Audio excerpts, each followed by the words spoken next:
Welcome back to Board Games Daddy. Today we are going to travel in time back to the Roman era and we are going to check inside Garum. This is a game from the Portuguese editor Pythagoras and the author is Ricardo Jorge Gomes. It's a game based on historical facts where garum was a sauce or a food thing that was built in the Roman era, built on the ground with several ingredients. So in this game we are going to prepare our garum.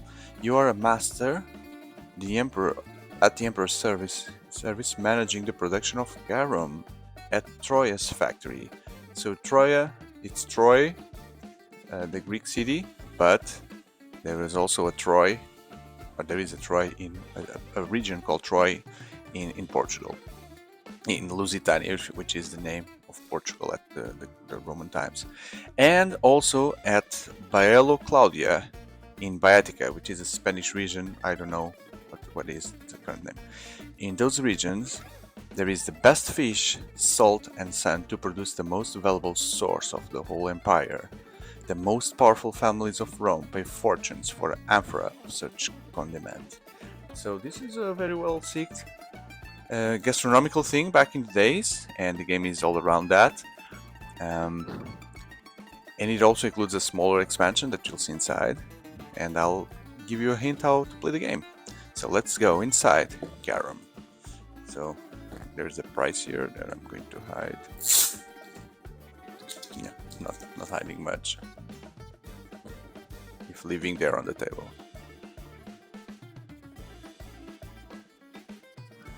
Well, it's a Portuguese game. You can see there are 4 languages on it and every edition, so you can always acquire it somewhere. It's for 2 to 4 players and it takes around 40 minutes. It's a fairly quick game. I've tried once.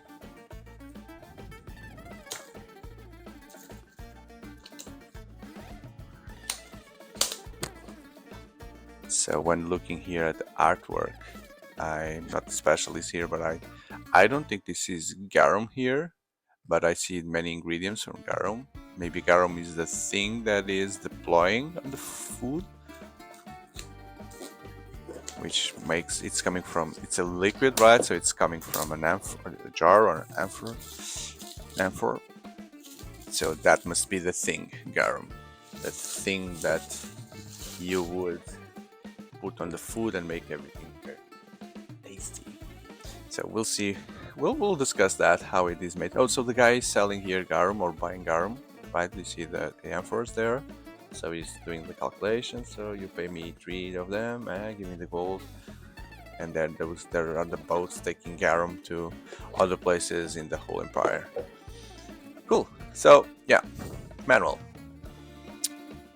in the 4 languages. English, Portuguese, and the other 2, I guess, Spanish, and the last one would be German.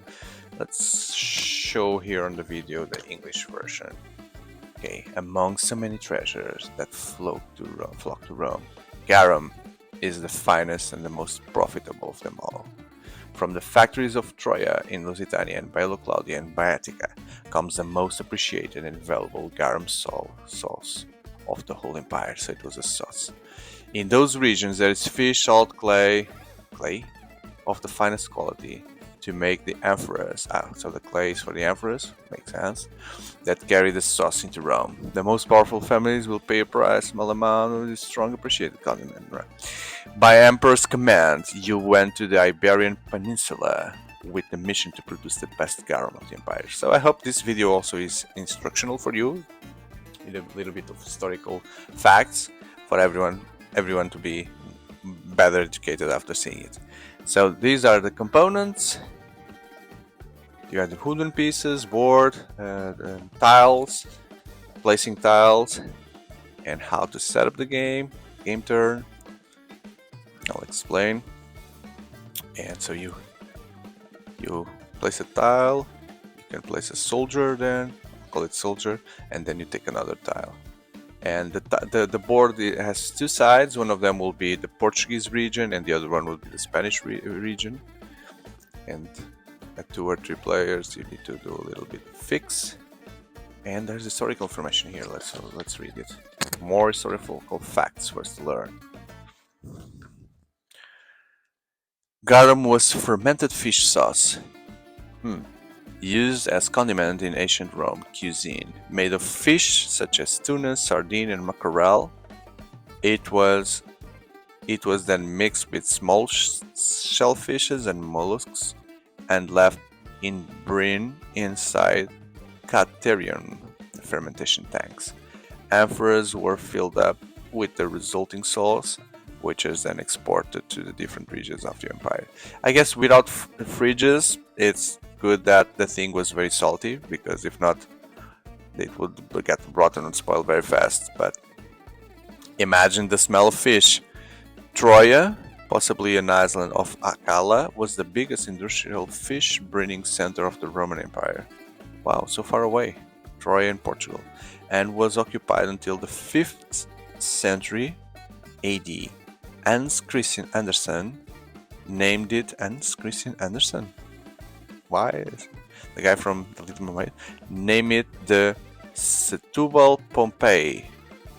One can visit the ruins of such Portuguese wonder to see the houses, factories, thermal springs, mausoleums, and necropolis, so characteristics of the Roman citizenship. Okay. I've never been there, and I live so close by. Baelo Claudia was a city on the Baetica province in Spain, where an important garum production industry was established. The city reached great prestige and wealth between centuries 1 BC and 2 AD, but entered in decline in the 3rd century AD, most probably upon being struck by an earthquake. Oh, that's right. It is still possible to visit the place where various interesting buildings can be seen. Okay, so if you are around and if you plan to visit Spain, maybe there's a good touristical destination. And what's inside? So many plastic bags that you'll need to store the different colored components. So you'll have the soldiers or the workers. Some are smaller, others are bigger. I'll explain why. And then you get the tiles. So there are 4 players. One is the green player. Then there's the yellow player, I guess. Yes, yellow, which would be the squid guy. This would be the sardine guy. I don't know. The tuna guy. And this would be the crab guy. Okay. And there's the board. So let's lay the board now, finally, for you to see. And for me to give you some hints how to do it. Okay. Oh, it's bigger than I expected. It's bigger than I expected, so I need to do some work around here. Okay, so we are now on top of the building or the production factory in Troy. So yeah, let me show you the details. Troy, there's Troy in Portugal, near Setúbal there, near Lisbon, 50 kilometers away from Lisbon. And in fact, what you're seeing is holes in the ground, stone holes in the ground that were drilled for then to everything to be put there and to be mixed. So you see the guys carrying the amphoras, and this one is bringing things here. So the guys produced everything inside. And on the other side, so here on Troy, everything is open. You have 16 squares to be played. But on Spain, there, in the Spanish version of it, in that place, I don't know exactly what it is today, you have already some of those places that are filled with garum, so you will only be playing 12 times. Okay, it's some variation of the game. Okay, and the game plays that way. So on your turn, you have your tiles. Some of them. So this is the crab layer, the red one, and you have tiles that are full of crab. Yeah, 3 crabs, 2 crabs, and crabs from other players. So you need the coins will tell which hole are we now filling randomly. So imagine that we need to fill roll number, for camera purposes, number 2. This coin comes out, and we need to work on number 2. Then, by playing order, the first player will need to put his tile somewhere around these 4 quadrants. Okay, so if he hits this one with the crab, he gets 1 point. He goes up on the track here, 1 point.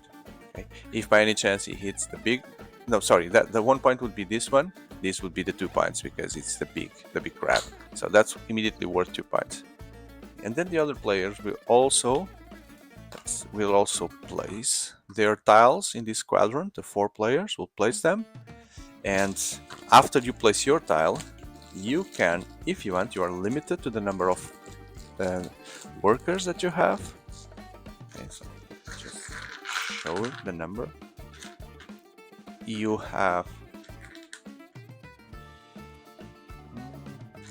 only have 1 big and 1 and small. I guess 1, 2, 3, 4, 5 small ones. And on the right side of it,